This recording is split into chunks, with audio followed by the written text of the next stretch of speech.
Hello guys, welcome to another edition of Ray Sports News and Debates. Okay, in today's episode, I kind of wanted to sit on it a couple of days, look at the bigger picture in terms of this topic. But everybody else is talking about it, so we got to talk about it. We're talking about the Luka Doncic trade. And I'm not going to be the one to come on here and said, hey, this is when Luka, probably 2020, I was like, Luka is too talented. If they don't win it in the next couple of years, he's going to come to LA.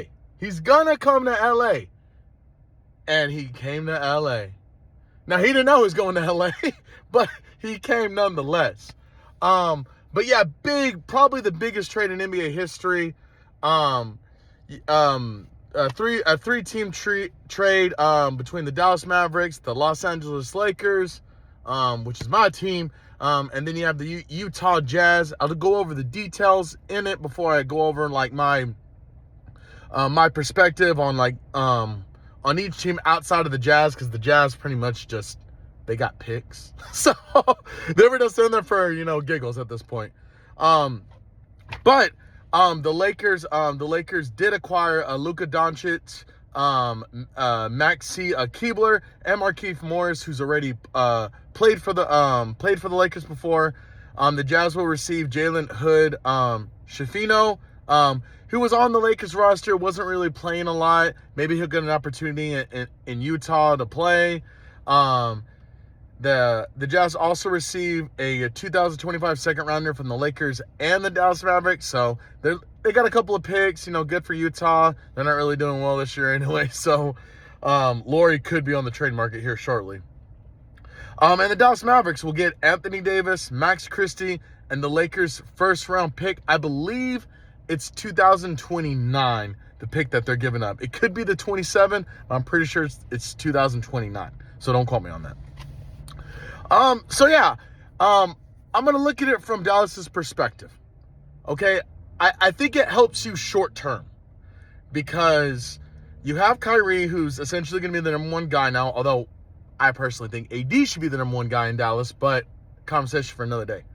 But you get that trio, Kyrie running your show. You got Anthony Davis, at the 4 position, which is the position he wants to play. He hates playing center, even though he's freaking great at it.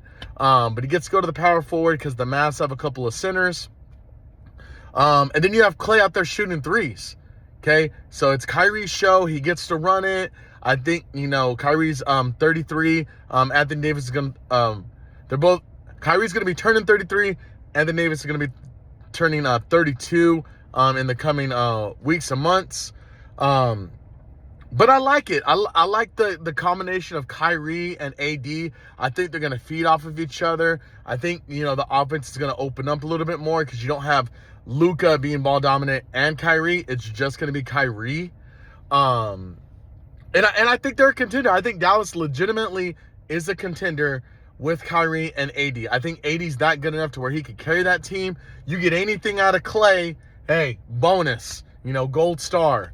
But yeah, I mean, you essentially, you separate the 2 ball dominant guys, okay? And, you allow the offense to be a little bit more wide open, so people are going to be getting more shots, okay? So, I mean, it makes sense for Dallas short term. Now, they don't have a lot of picks over the next 4 or 5 years. But yeah, it's pretty much they got to win now. And the Lakers, my Los Angeles Lakers, baby. I traded the century. I mean, I think outside of trading for Shaq, and even when we traded for Shaq, I think trading for a 25-year-old superstar who's just began his prime. Okay, the Lakers franchise is set for the next 10 years. People are going to come out of their way to play with Luka in Los Angeles. Okay, he is really ball dominant.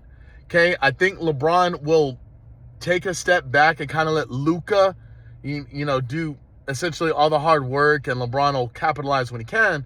But I like this move. Dallas was actually the one that approached the Lakers about this trade and said, hey, you want Luka? And we're like, hell yeah. are we doing? But no, I like it. Now the Lakers losing AD, they're gonna be terrible defenders. I'm just gonna be real and honest with you. Luka can't guard a lick for his life, constantly gets blown by, but we overlook it because of the offensive, talents that he has.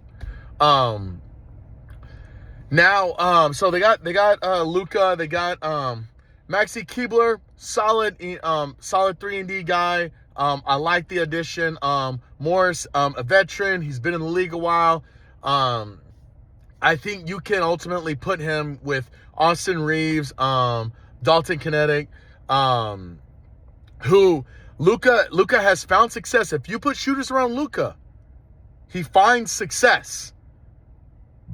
So, I mean, I think the starting five potentially going forward would be, you have Luka at the 1, you have Austin Reeves at the 2, you have LeBron at the 3, Rui Hachimura at the 4, and you have Jason Hayes for right now.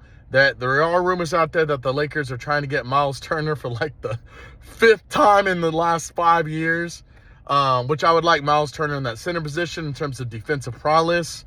Nurkic is out there, and Phoenix just sit on the bench. Wouldn't mind adding him, to have a center.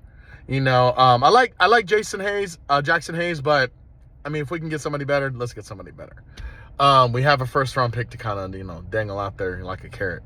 But I mean, I'm shocked. Obviously you can see the happiness on my face right now. I'm shocked. I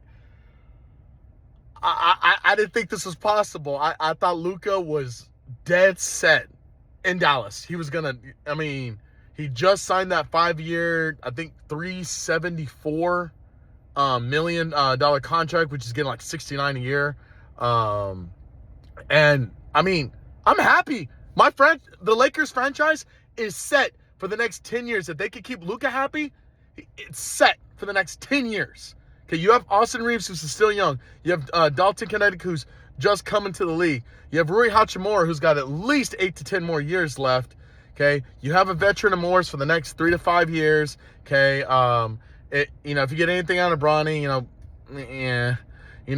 but I mean, this is what you wanted. You got out of the AD problem. Okay, and I love Anthony Davis, and I need to stop and say, Anthony Davis, thank you for all you did for the Lakers Nation. You and LeBron, when the Lakers went out there and we traded for you and we gave up everything for you, you came through. We won a championship in the bubble. Okay, we hadn't even licked, the conference finals or anything since Kobe. And thank you, Anthony Davis. I think you're a phenomenal player.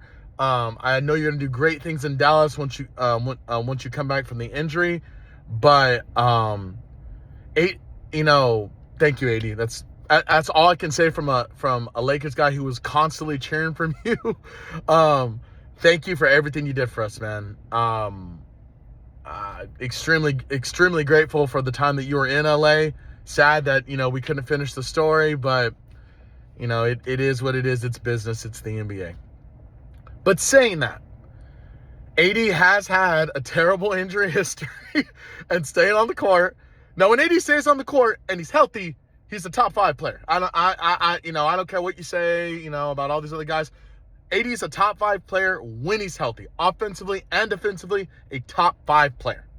Okay, but I think the trade works out for everybody. Jazz get a couple of picks. You get the Lakers, who get their superstar for the next 10 years that can take the keys from LeBron, okay, and lead us into the into the next chapter of our organization. You get a dominant 1-2 punch in AD and Kyrie. You throw Clay in there for to make, I guess you can call it a minor big 3. And you got PJ Washington, who's still balling out there in Dallas. I think every team wins here. I think the Lakers win a little bit more because we only had to give up 1 first-round pick and not both of our first-round picks. So we can use that first-round pick to get somebody else. So thank you, Dallas, for that. But yeah, honestly, super happy. I can't wait till Luka comes back. I know he's dealing with a calf injury right now, but I mean, the Lakers are in a great position. I think they're definitely gonna avoid the play-in this year. And I don't think the Lakers moves are done yet. I really don't think the Lakers moves are done. I think they're gonna go out and get at least one or two more people. Especially a center. We need a center. Rob Pelinka, if you're listening to this, get a center. Okay. Preferably Miles Turner, but Nurkic is out there. And if Nurkic is out there, Brook Lopez is out there. And if Brook Lopez ain't out there, we got Porzingis out there. There's people out there. Get somebody. But yeah, super happy for the Lakers organization. Shout out to Rob Pelinka, who pulled the trigger on the trade. I mean, this was a big move. Blockbuster trade. People are talking about the De'Aaron Fox, Spurs, Kings, Chicago trade. But no, this is the trade of like the year. This Luka for AD trade, pretty much. But yeah, that's gonna be it for today's video, guys. Don't forget to hit the like, comment, and subscribe button to the channel today. Let's get those subs up. Comment below your opinions on the AD trade. Who won? Who lost? Do you like the move? Do you not like the move? Are you surprised by the move? But let me know in the comments, guys. Until next time, you guys have a good one.